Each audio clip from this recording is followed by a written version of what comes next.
So it's not about the success. It's about what lessons did I learn? Extraction of value is more relevant than price. How do you tailor your message for a stage audience versus a one-on-one coaching client? When you're having a conversation one-to-one, imagine a stage, you're having a conversation just one-to-many. It's the same conversation and you want interaction. In a conversation, if we're selling, we want the audience to interact with us. So some speakers will do one-way traffic. The key to a conversation is make it interactive. My first question is always the same. Hey, before I start sharing communication, how many of you, like me, believe your ability to communicate is important? Show of hand. And now it doesn't matter what their ages are, sexes is, they're all raising their hand. I'm making them the same. I'm building rapport with the whole audience. So it's practicing what I preach across the board. The other thing is... Welcome back to the Leverage Lounge podcast, where we decode how agents, creators, and entrepreneurs scale using people, systems, and the one thing most people overlook, communication.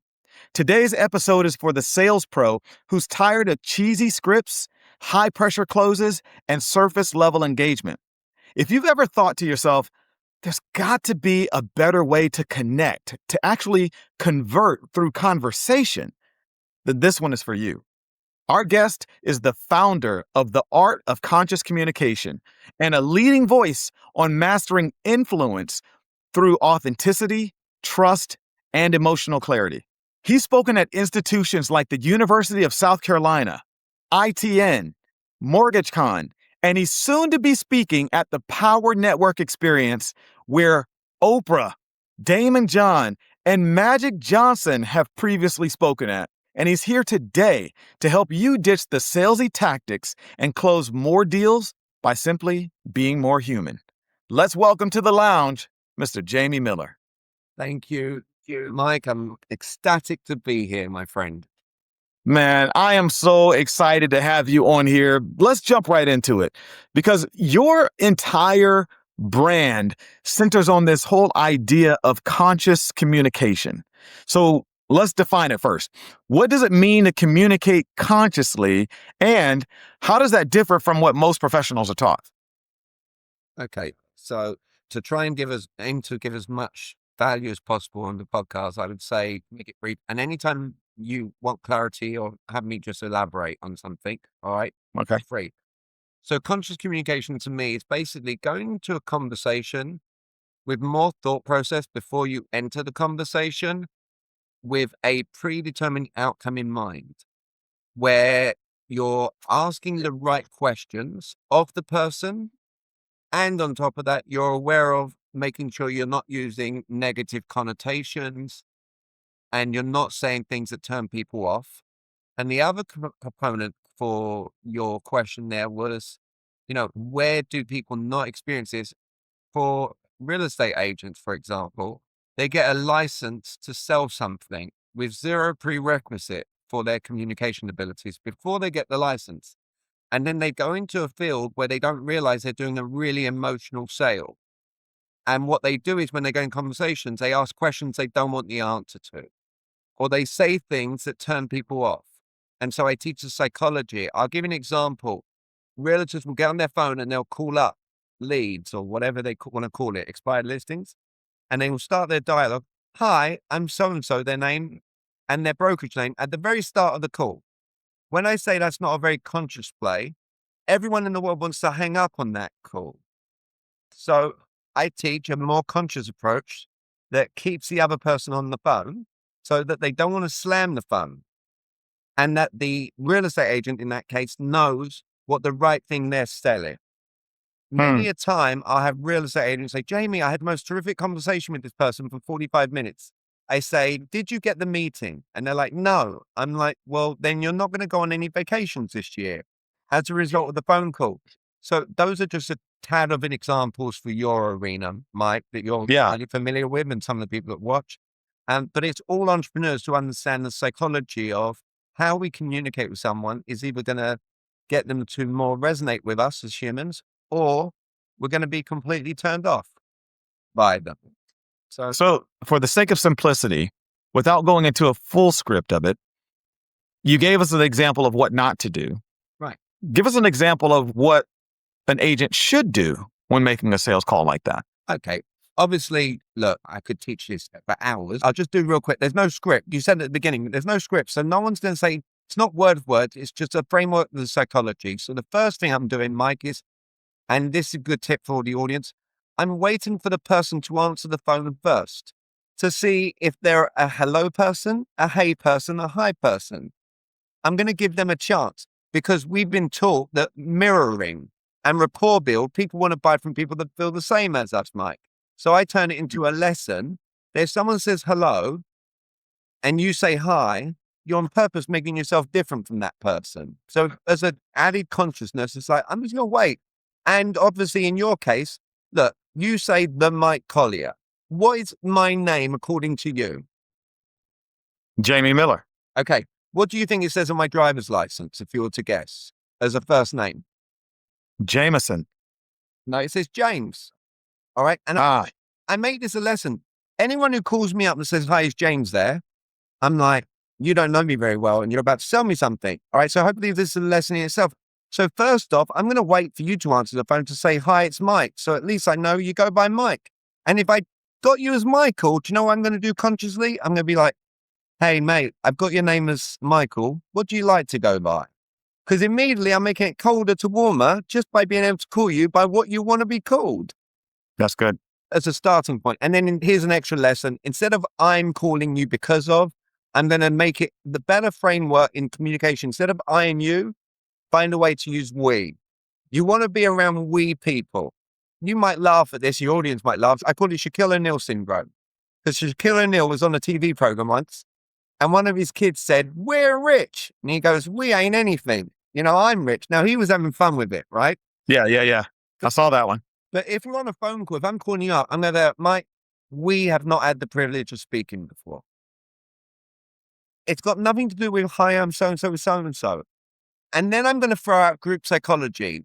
No one wants to feel sold, Mike. If you can get someone else to believe other people have done what you've done, they'll feel less sold. So what happens is I would say, do you know what? I'm fascinated. Every time I get on a call like this, people always want to meet with me. And if you're like me, the same, you value your time, you're going to love me. I've got one question. Let's say I am more than just a fancy accent and you went and checked out this home. Let's say I can absolutely help you get into that home or a home that you want for you, not that I want for you. Would that at least be worth meeting up? And I just wait for the answer to that. And I promise the people who listen in who make the call about what am I selling on this phone call? Do I need to ask all these discovery questions or am I better off giving myself more chance of getting business by meeting them in person? I want to talk about how we're leveraging connection because I think it's a very important part. I know that is a very important part of sales. And then many times people often default to persuasion versus connection. So talk about that. Why do people often default to persuasion rather than connection? Because they're programming sales that is transactional and there's this like one-to-one. I'm going to have a conversation with this person and I have to sell them. And I'll go so far as they go with FOMO. They'll even bring on the wrong clients through fear of how long they think it's going to take them to get in front of another person. Very to true. sell them and make money. And there is only one word in the English vocab that you can't be in sales. And a lot of people are it, unfortunately. One word is desperate. Everything else goes. I'm here. You said human. I'm here to show you. I've had many a sale I've done when I've been nervous. I've had many a sale I've done. In fact, I'll go so far. My dad will love me sharing this when if he was alive. Vulnerability is the sexiest trait in sales. I believe that. I'm going to be truly vulnerable on this podcast with you to share where life has not been like this. I go so far. If you run into someone who says life's been like this, I would run away from them very quickly. And I would suggest other people do the same, Mike. But I think that people get too programmed into scripts, for example, and they then get told, you forgot to say this word, or you can't do or ah. I've probably and ah a million times already. Yeah, I'm someone who's compensated to coach people on how to communicate. We get what's professional. You're in a field where people are watching a TV program, multi-million-dollar listing, watching Ryan Serhant and having a family member saying, you can do that. And then they go and get their license and they get into the business and they find it's not that easy. But here's the other big thing, and you could probably attest to this. People go into becoming a realtor because they want to own their own time. and they want to be their own boss, but then they go and get a Gil or someone in their life and they don't realize Gil's all about be your own person, but they view Gil as like he's their boss. He's not the boss if you're thinking entrepreneurially. He's a support system for you to have the ethics integrity to go and sell something and sell yourself and your services. And again, we talked about real estate, but it doesn't matter what it is. Financial advisors to you name it. Financial advisors with different companies, if you go to their LinkedIn profiles, 3/4 of the profile is about the company, not about the person. So I'm like, you're missing key ingredients. Right. So you've emphasized help-based messaging over manipulative persuasion, which is a bold departure from most sales training. So like, what's the first mindset shift that you feel like professionals need to make? Well, first off, one of the things I say a lot of, it's never cool, never okay to make someone do something they don't want to do, ever. Yeah. Yeah. Right? My goal is instead of us telling value, which is what's taught, I teach extract value. Like, for instance, if I'm looking to give advice, Mike, to somebody, before I give advice, I'm going to say, look, I can give you advice. Would you even want it? First, now they say yes. Great, then I can give the advice. If they don't want the advice, I haven't wasted my time. That's right. With something. It's also knowing how not to throw out what I call flippant questions. Most realtors will get told by a seller, I think my house is worth X. Now, just as a genuine compliment, you might be able to ask a seller, how did you come up with your price point and still get the listing?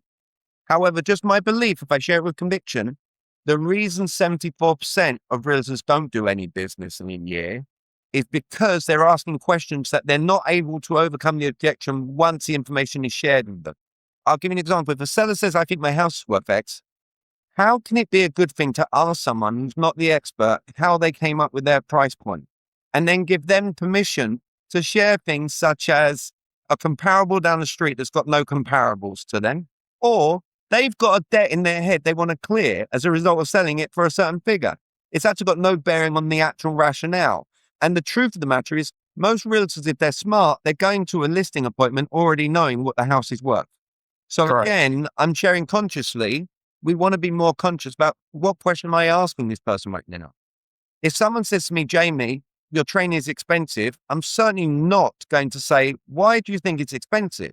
I'm going to say, hey, just humor me for a moment. Why would you say it's actually more than reasonable?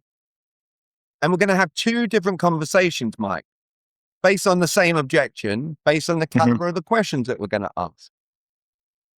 So let's go back to, because I want to make sure whenever we're bringing up an example of what many agents will do, I also want to give the remedy of what to do, right? In that scenario. So I'll give the receipt. Instead of saying, how'd you come up with your price point? I've got a client who bought me swag, and it says on here, WWJMD. So a client will think to themselves, what would Jamie Miller ask at this moment in time, Mike? So a seller goes to me, Jamie, I think my house is worth X. I'm not going to agree with them and I'm not going to disagree with them. And I'm not going to use the word but, because no one likes a but. So I'm just going to say, I get it. I can see at this moment in time where that's a thought process. There's something around your home that I have not had a chance to share with you yet. Is it okay if I share something with you very quickly? So now I've not flippantly gone, how'd you come up with your price? I've given my brain a chance to process what direction I'm next going to take the conversation. And then what I'm going to do is I'm going to throw out a statement with a question. I pride myself on being a professional. Would you believe I've done this a number of times? And then as I ask that question, I'm going to nod my head yes in body language, if Neuralink was the program, and they're going to nod their head yes. Think about this like this for your audience too. If you say, I pride myself on being a professional, would you believe I've done this a number of times? If the person does believe it, here's what's going to go through their mind. I should probably listen to this person because they know what they're talking about. Right. And then I'm going to say, are you like me that you value your time? And they're going to say yes, because I'm making us same around time. And then I'm going to say, and do you want to sell the property fast? As a little subtle question. They're going to go, yeah, you're going to love me. To value your time and get your property sold fast. I didn't just come here in my own opinion. I had a whole 1,000 of us at Inspiration Hall looking at this property and all the homes that have sold in a real short radius of where you and I stood right now. And this is the number that my team and I came up with to get the property sold pretty quickly. Now that I've just shared that, can you see where this is a sensible amount? And again, I'm not saying this will work 10 out of 10 times. I'm saying it's better than asking, how did you come up with your price? Right. Because it becomes adversarial when you ask a question like that, because now they have to defend their position. And your job at that point in the realtor's mind, most realtors' mind, is to break through the barrier that they just built up as to why they came up with that answer. And that's obviously not a great way to start a conversation or let alone to start a relationship. Now, Jamie, you've delivered keynotes at ITN, USC School of Businesses, conferences like MortgageCon, and then, as we mentioned soon, the Power Network Experience. How do you tailor your message for a stage audience versus a one-on-one coaching client? When you're having a conversation one-to-one, imagine a stage, you're having a conversation just one-to-many. It's the same conversation, and you want interaction. When you're speaking on stage, if you are selling something, I'll let everyone on a secret. Every speaker in the world is selling something. Just people are either doing it really well, let's say, and people are not, to use a more positive connotation, people are doing it not so well. And in a conversation, if we're selling, we want the audience to interact with us.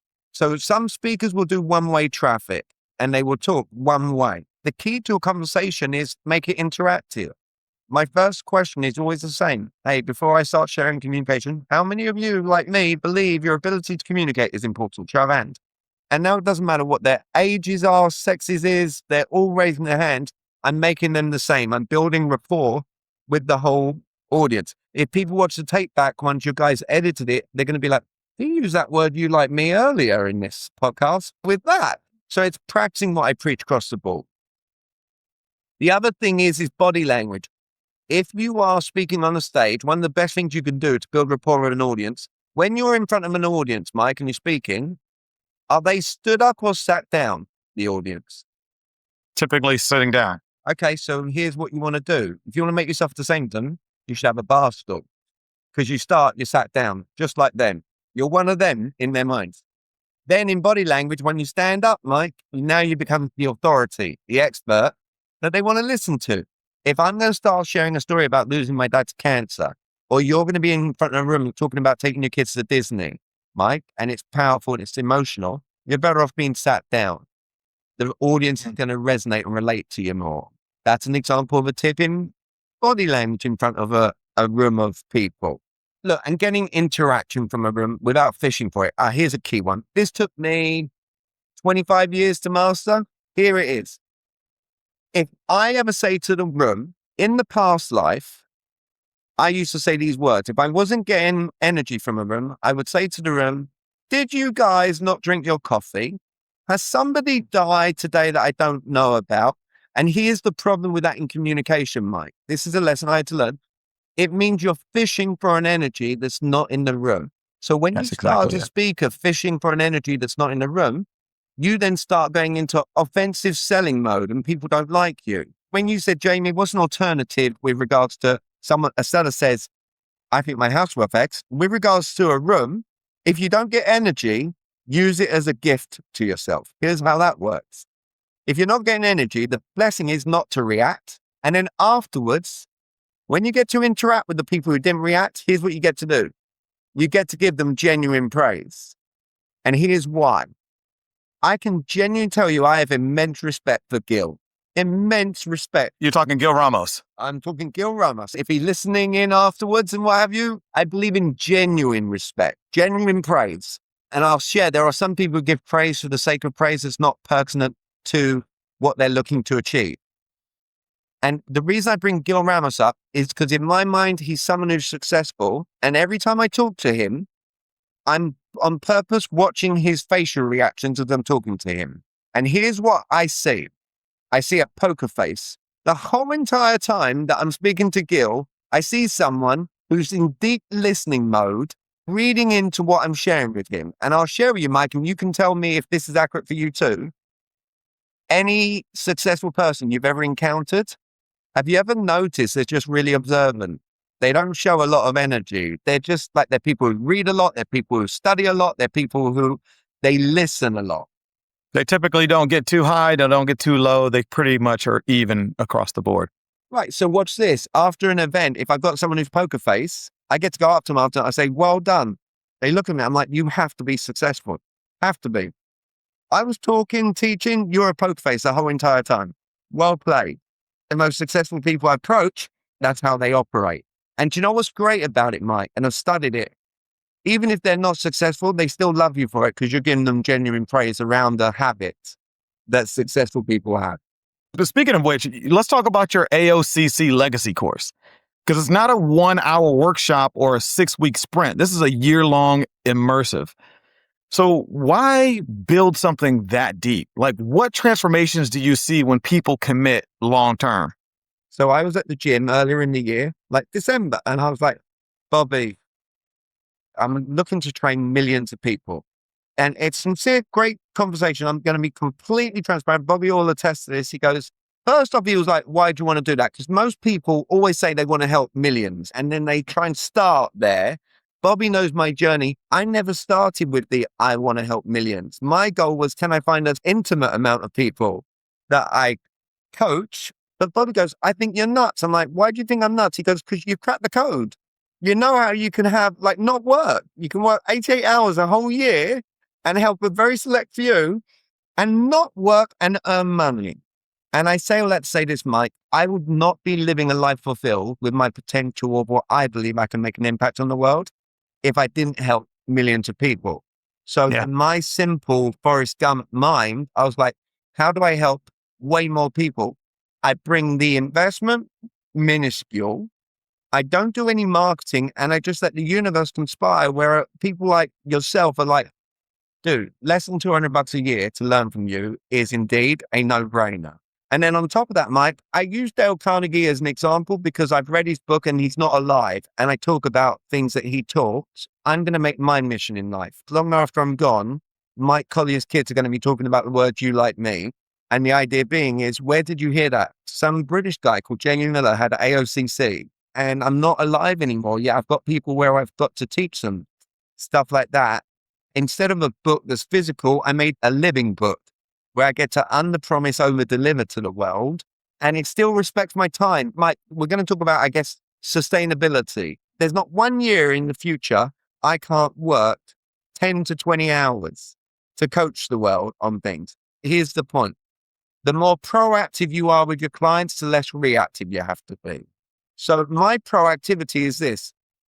Are you paying me for the hours? Or are you paying me for the value of the content on possibly even one thing that I teach you that you didn't know that you can take into your conversation going forward?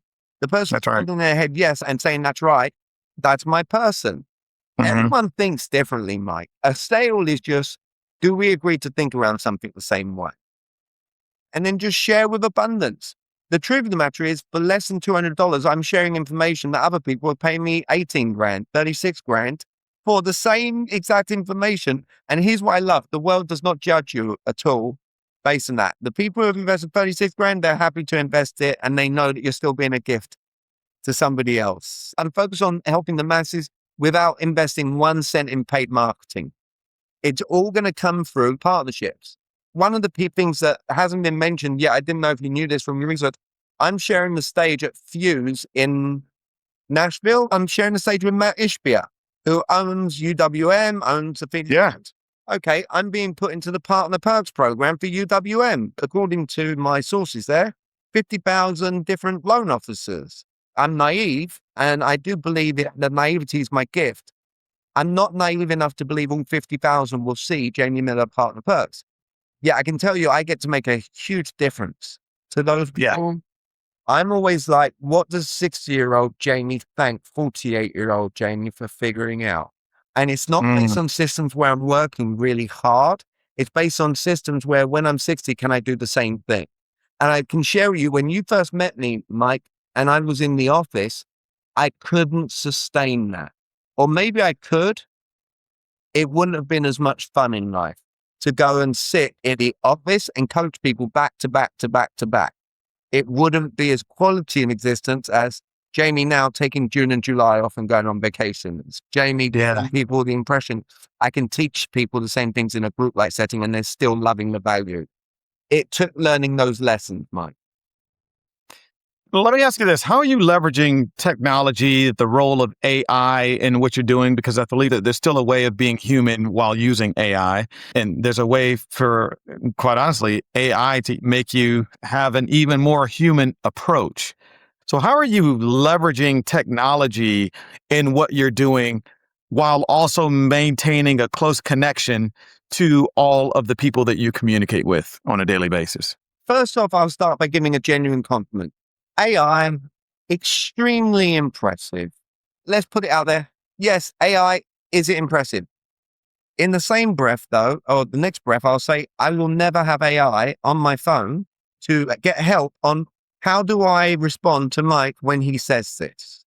Or how do I reach out to Mike in order to get this? Just for me personally, I won't be doing that. Okay, and why is that? Because I'm such an advocate for the human approach. I'd rather get everything royally wrong and be human across the board. And here's the other reason why, Matt. You said, yes, AI is impressive. And again, I'll say the words I can be wrong to make what I'm about to share more palatable for everyone in the world. 74% of realtors who get their license don't do a sale. 92% of insurance agents don't do any business. These are high numbers of people who don't do anything. You, my friend, could turn around to AI and say, formulate a message that goes out to this person, sounding authentic and what have you. The problem with AI is you've got a bunch of people who are not educated, so the caliber of the questions that they're asking AI to do, they can't match up to when they're there in person. It's our self-talking mentality around things. 74% no business last year, and I asked a room of realtors, how many think it's down to AI? And you're telling yourself AI is going to replace you. And some of the room put their hand up. I said, all right, I've done my homework. You've done your research before today, Mike. I did my research on realtors and real estate. Do you know, go back years and years, go back 2019, whatever, 71% of realtors did no business. It's never been a lot of the realtors doing all the business, no matter what year, day or time it was. AI will be a tool that can help people get ahead, get up the mountain quicker. I can agree with it. I'm leveraging ClickFunnels, a technology, Kajabi, Stripe to collect a payment so I don't have to call people. QR codes that go up on a screen instead of my phone number now, Mike. So I do have certain technology. I've got a VA that makes me look really organized. I've got a business coach who's sharing me ways that keep me sustainable so that I'm not doing lifetime anymore. I'm doing annual renewal so that if Jamie wants to switch off, he can. And these are all very simple lessons that I needed to learn. So my CRM, just so you know, you will laugh, but I could show you Deontay's name. All my clients, every client I've got is in a note in my phone. And all I do is I can scroll through.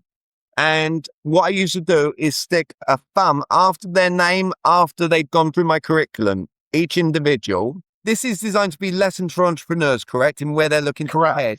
So it's not about the success. It's about what lessons did I learn? Extraction of value is more relevant than price. So, and I share that to say, I went from 12 grand to 24 grand to 36 grand for the same services in the same exact year.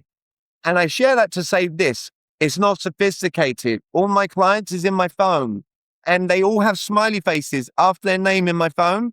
And I tell them that any day or time they want my help, they can reach out to me, Mike. But here's what I've learned. I've had to stop doing the smiley face. Why? I can't get back to everyone if I continue that route, Mike. As much as you might want to, you're now doing a disservice to everyone that you're wanting to help. If I hope for anything, the idea is I love your nature that you're wanting everyone to learn. It's not just the successes. It's the things we learn on the route to the Along the way. success. I do feel compelled to share one thing, and you may have had a question for it or not. The mentality of an entrepreneur is doing things with such conviction and such delusion that they believe it. And the word believe is the most powerful word on the planet. And it's to do things regardless of what friends, family, or anyone else in the world is telling you alternative to do. Whilst I was aiming to do my business, I went through 3 months, $0, where I had to have my self-conviction. Where my mum loves me was like, Jamie, drive an Uber or something. I'm like, no, I'm not doing it. I think every entrepreneur has to go through a journey where they just have so much belief in themselves, regardless of what society tells them, regardless of anything else. and they have to have a burn the boats mentality. Because if you start telling yourself in the message, I can always go back to, you're elevating the chances of that being the outcome. That's good, man. How are you managing your follow-up systems, your DMs, your content strategy, your bookings for all of the stages that you're going to, the events that you've been asked to speak to? Are you handling all of that yourself? You mentioned that you have a VA. The speaking engagements right now, when I say I'm selected, Mike, I've made a mission because my mission now is more people. It used to be time, and now I figured that out. So now it's like, how many people can I help? So basically, even like this podcast last year, sincerely, I probably wouldn't have done this podcast. Not because I don't love you, because I do. It was because I was having conviction. I'm not working more than 100 hours. It was more balancing, trying to figure out what to do on a day you have nothing going on, not doing anything. Now, Mike, to answer your question, any day or time in my calendar where I'm free, I will do a talk. I gave a talk this morning. It's at Blesnick's business, and I can still do this podcast and not feel drained. I'll take physical exhaustion any day of the week over mental exhaustion. This is mentally exhausting because I'm aiming to give my very best thought processes to an audience. The speaking engagements, typically someone will say, Jamie, can you do this? And if it's June and July, I don't. But any other time of day, I'm like, I can do that. So I've got Atlanta. The person said, can you speak from the 5th to the 8th of November? I'm like, yes. Then I've got nothing else November. All of a sudden, Jamie, what about Tulum, November 9th through 13th? I'm like, that actually works as long as I can fly out on the 9th. And then because I've got a daughter, Mike, and I look to spend time with my kids, I'm taking Ruby to look at colleges, scarily enough, in Chicago from the 14th to the 18th. Here's one thing I won't do. Once it goes in my calendar, Mike, and it's locked in, I don't care what event someone's throwing. I know from March 18th next year till the 29th, I'm with my daughter Ruby in Tampa, New York. No event will come in between that. But I try and find, yes, people, they're throwing an event. It's me dealing with that. Now, the other parts, I'm learning, my friend. Here's one thing I did to aim to set up success. And I just did the videos last week. I did the videos as an orientation to join Legacy. So I'm proactive what the expectation should be for the person entering. And I did it in what I believe true Jamie flavor, where I have my business coach on one slide, kind of like what you are now with me. And I just said, shoot on what questions, Nate, do you think that members need to know before they do it? And I'm missing something. And I had a very free flowing, and I made it completely like peeling back the layers and saying, guys, most people, when you buy something like this, you've got the coach talking just direct to the camera. Welcome to Legacy. This is me being completely authentic. So you get to see it's not figured out, perfect, edited, captioned. It's making sure you all understand this is a marathon, not a sprint. It's all understanding. I'm not accountability. So I'm not going to ask you, are you doing these things? And I just went through the proactiveness. It does the same advice, though, goes for realtors when working with buyers. Realtors are not proactive enough with the buyers to stop the problems they face down the road. If a client says, can we sleep on it? It's telling me you didn't proactively deal with that conversation when you first met. If I was working with a buyer, I'd say, hey, when you see a home that you love, not that I love for you, here's some words you're never going to say to me. You're never going to say, Jamie, can we sleep on it? Here's why. Would you say you've got good taste or bad taste? When you see a home that you love, here's what's great. Other people will love that home too. You're not going to miss out on it because we're going to put an agreement on that home where with my negotiation skills, we're going to have a bunch of subject to clauses. So if something doesn't go quite right, we get to walk away. So with that being said, what's one thing you're never going to say to me? Jamie, can we sleep on it? Terrific. Now, when we see a home and they go, can we sleep in it? Do you remember when we spoke and it was shared? So now you don't have to deal with the objection there. I'm learning how can I be proactive with people that come on board? And then the only other thing I'm doing is how can I build an army of people to share about me in a gift-like way and everyone wins? So right now I've come up with an affiliate program that for the $199, I'm sharing 50% of the revenue with the person who introduces the person to it. So technology-wise, which I don't understand, my VA is creating a link that once a person's filled out a W-9 so that can be shared. Yeah, with people. I focus on the golden geese. I think your audience, if they were to learn a lesson and your guy clips this up, everyone in every industry should be trying to find their golden goose. Mike, you are technically right now today a golden goose for me. Why? You're one person with this podcast who's putting me in front of many people. In your industry, it's a divorce attorney. It's an example of a golden goose. In your industry, it's a podcast host that's based in New York, New Jersey, that has an audience of locals from New York and New Jersey who are watching. You're like, I want Mike to be my realtor. You haven't had to pay anything to get in front of that audience. Right. Things like that. Listen, that makes sense to me, and I agree. It's the one-to-many approach is always more sustainable than to one-to-one approach. And I think it's very important that, as you mentioned, in true vulnerability, that you're still learning. You're scaling, you're growing this business. It looks different now than it did 6 years ago or even 2 years ago.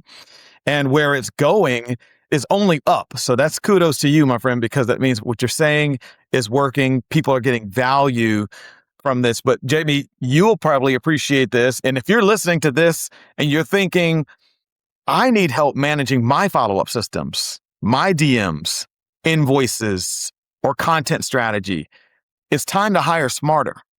So, Jamie, I have a lightning round that I want to introduce you to. Love it. All right. A few questions. We're going to go pretty quickly. You can answer it in a very short way, and then I'll let you dive into it a little bit more. Here we go. You ready? I'm ready. Go for it. Ready. I love it. All right. What's the most overrated piece of communication advice out there? Tell somebody your value. Tell someone your worth. Okay. Explain that. You don't want to tell someone your worth. You don't want to tell someone your value. You want to extract value. The whole world is telling everyone why they think that someone should use them. It's called basically you're making statements. You're crossing your fingers, hoping and praying that what you're going to share resonates. So rather than me tell value, I don't need to tell someone, hey, you need to be better at communication and you need me in your life. I'm going to ask, hey, can we be in agreement that communication is very important and having me in your life is highly valuable? Just tweaking it into a question.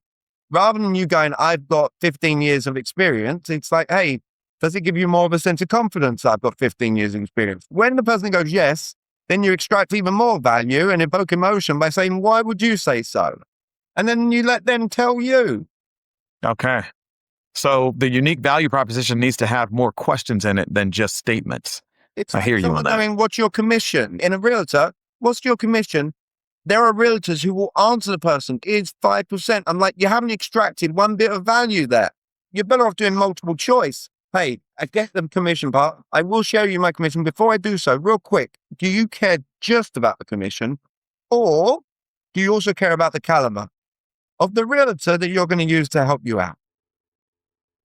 And then I wait for the answer to that. If they say just commission, I'm like, yeah, there's Bob's friend, Sarah, and lives in this town who's got a friend who works at a nail salon. And there's supposedly a bloke in the nail salon who half-time mops floors and part-time does real estate. He'll charge you any commission that you want and having fun with it. There's always somebody who will do it cheaper, right? Correct. All right, here we go. What's one weird habit that keeps you grounded before a keynote? People say that people are more scared of public speaking than dying. If someone has to give a public talk, even me, if I get nervous, it's been a long time since, but when I get apprehensive or nervous or butterflies, some people say think of the room naked. I wouldn't do that. Some people say focus on someone in the room smiling. Don't do that. I focus on my dad dying from cancer. And the reason I do that is there's no one in the room throw anything at me that's worse than that experience. So maybe your audience can be like, think of something bigger and worse in your life at second place. It will calm you before you get on the stage. Yeah, that's good. That's deep. So we're talking about masterful communication and improving our communication methods. Who is someone that you think communicates masterfully? The favorite book I've ever read, if people ask me, written by a guy, Ron Shapiro. He wrote the book Power of Nice, based on win-win negotiation. And he was Cal Ripken Jr.'s agent. And what I love about him, if you think about it, he kept Cal Ripken Jr. happy, being able to negotiate terms with a team that still has him being paid today based on the negotiations that he did. And it teaches you all the questions too in the book. It's very colorful. I liked his flavor and I like creating win-win situations. So everyone leaves feeling happy. Awesome. And what was the name of that book? power of nice. Win The win. power of nice. Okay. We'll make sure we put that in the show notes for all of you listeners that are out there. All right. What's one thing you do that 95% of people ignore, but makes all the difference when you're trying to influence others? People aren't going to like it. I only think less than 3% of the world are this. I'm just true authenticity. I own it. I'm going to always be myself. I'm not going to apologize for being myself. I say that as long as you're doing everything in life with ethics, integrity, good morals, and you can look in a mirror, you should never have to apologize about how you go about doing things. There are going to be people that watch this show. I'll use an analogy. There'll be people watching this show that will say that they're being authentic and yet they're following the script. So I don't care what they say. I'm willing to debate. If I ask everyone in the world, would you think you know what good customer service is? They will say yes. Everyone in the world will say that they know what good customer service. And then I'll ask them, not out of being flash. I'm like, have you ever stayed at a Ritz-Carlton? No. Then don't tell me you know what customer service is. That's right. Okay. Do you see where I'm going with this? Like, it's like Yeah. you're asking. My dad always said, if you don't have knowledge of something, you don't have the right to have an opinion to something. And most people go to sleep at night with this peace of mind, like, I couldn't have done anything else. I'm like, yeah, you could have. You told them why they should do something. We're not built the same. We're not having the same conversations. If I get someone to tell me why they should do something and they don't, I sleep peacefully. If you tell someone why they should do something and they don't, you shouldn't sleep as peacefully. I'll leave one more tip.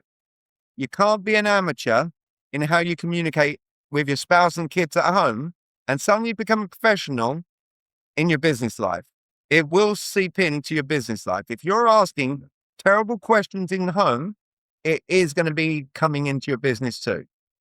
Do you believe that's the source of a lot of constraint at home? A lot of the reason that relationships and marriages, why there's over a 50% divorce rate in America, at least.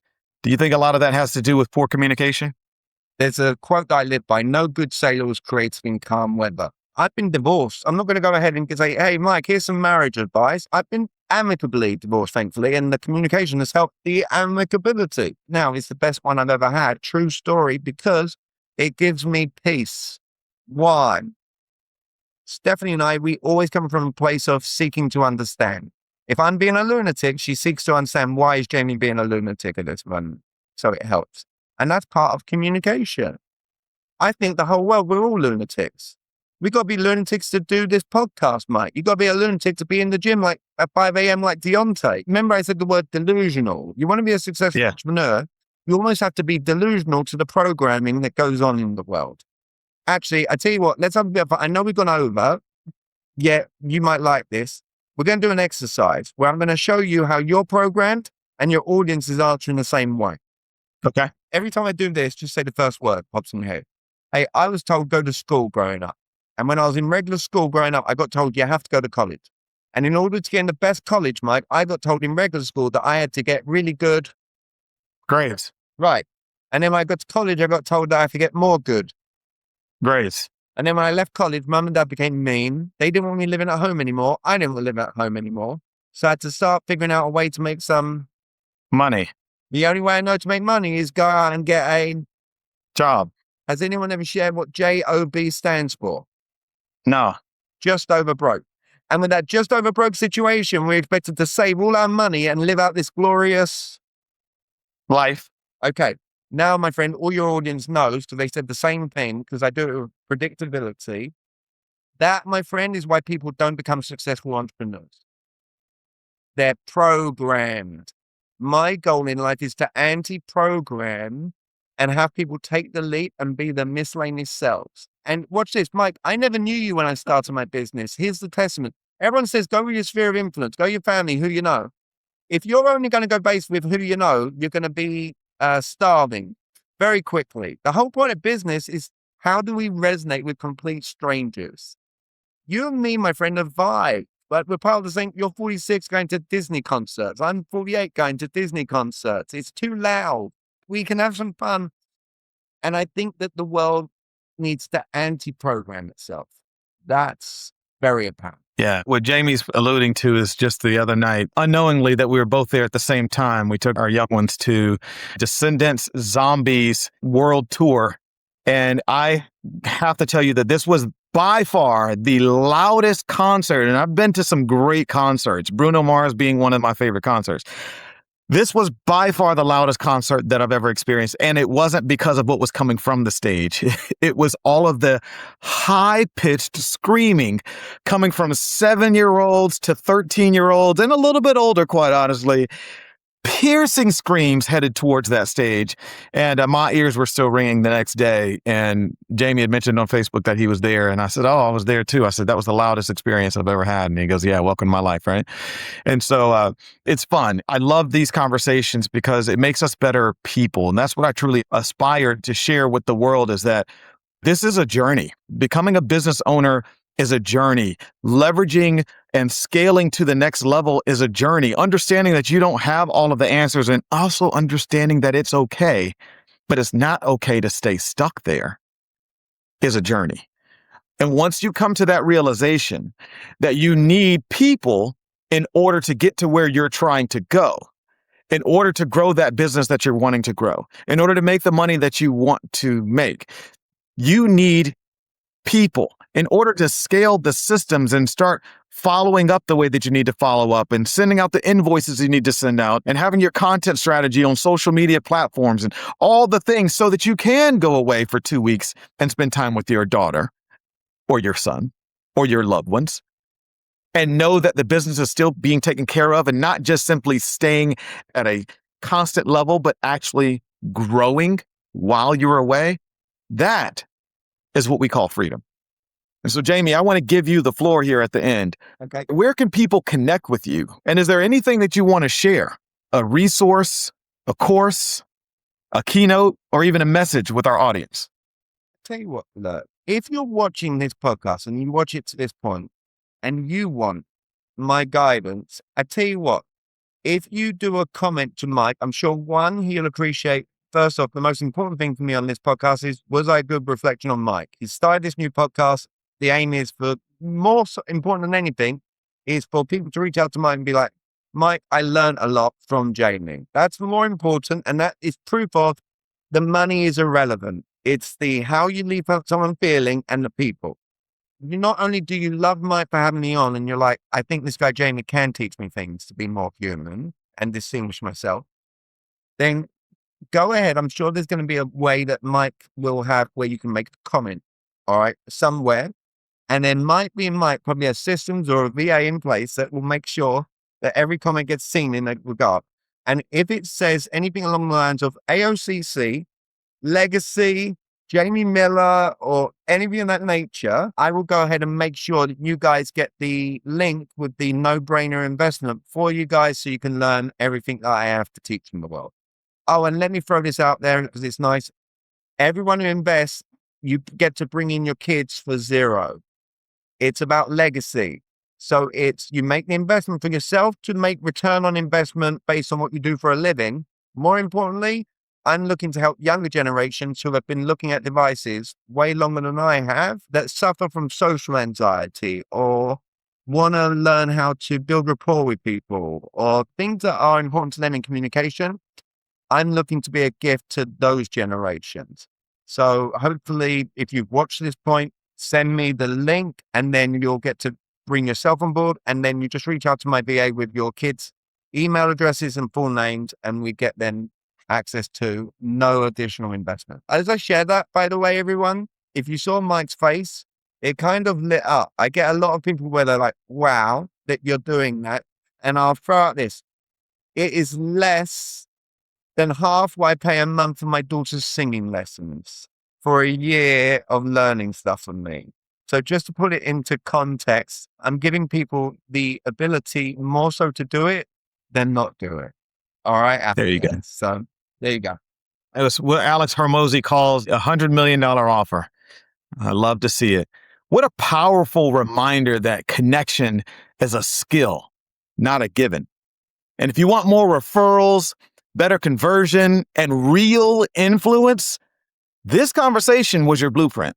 So hit that share button, hit the like button, and send this to somebody in your circle who's building a business on trust and integrity. Now, for more episodes on leverage, growth, and scaling the right way? Visit leveragewithmike.com. This is the Leverage Lounge. I'm Mike Collier. See you next time, and let's scale smarter.